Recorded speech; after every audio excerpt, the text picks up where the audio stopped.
You're listening to WZYE 95.9 FM. You are listening to WZYE 95.9 FM. The most influential name in Caribbean radio in the tri-state area.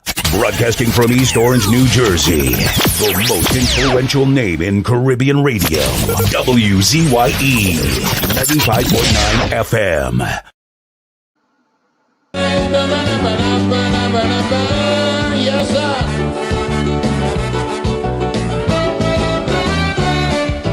When does someone really become a good citizen? I'd like to know for sure. Well, when the ordinary man disagrees with the establishment, they call it treason. Why should they prosecute a brother for seeking black power? Don't they know a blind man could see that this is blatant hypocrisy? The real traitors and them are all high in society, and the government protecting all of them and penalizing you and me, and in a million different ways they violate the law. It's these same good no good bastards who oppress the poor. They're selling black market, making excess profit, paying a starvation salary.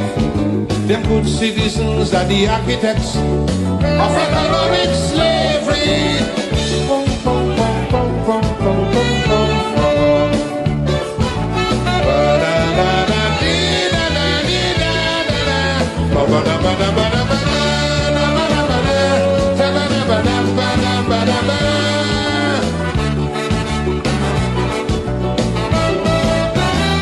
They say you have the right to criticize, but then you are victimized, and without any reason. Many a time you find yourself politically paralyzed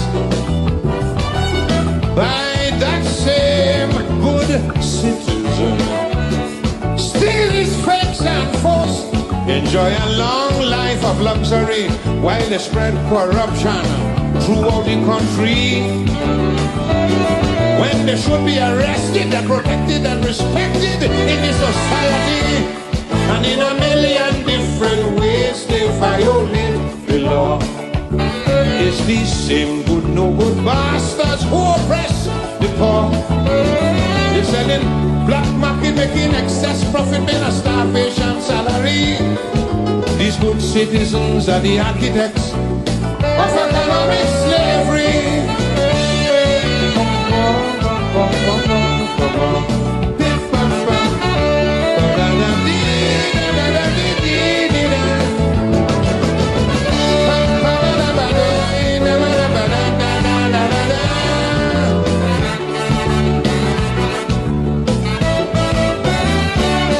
In lust, in greed, in fraud, and strife, they specialize. Double deals, they idolize. And if you're brave enough to open your mouth and criticize, one time you are ostracized and or victimized.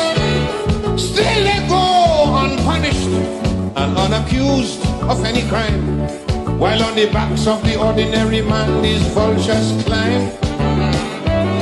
They use the riches and the power, make a mockery of the law and how the law protect them. Same time, in a million different ways, they violate the law. It's the same good no good bastards who oppress the poor with the false declaration, tax evasion, defrauded custom duty. These good citizens are the architects of economic slavery.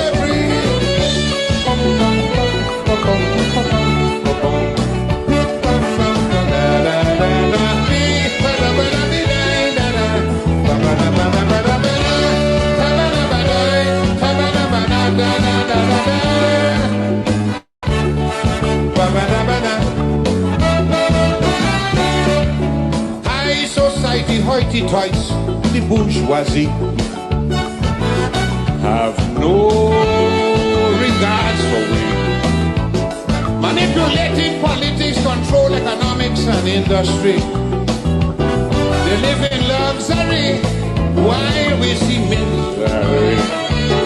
Elected officials who we depend upon and who we trust to see that no expatriate take advantage on us. I mean, I'm with the oppressor, harmonize with one another and cause we to suffer worse. In a million different ways they violate the law. It's these same good, no good bastards who oppress the poor. Now they're pushing child pornography, carnality to breed more delinquency. Them good citizens are the architects of economic slavery.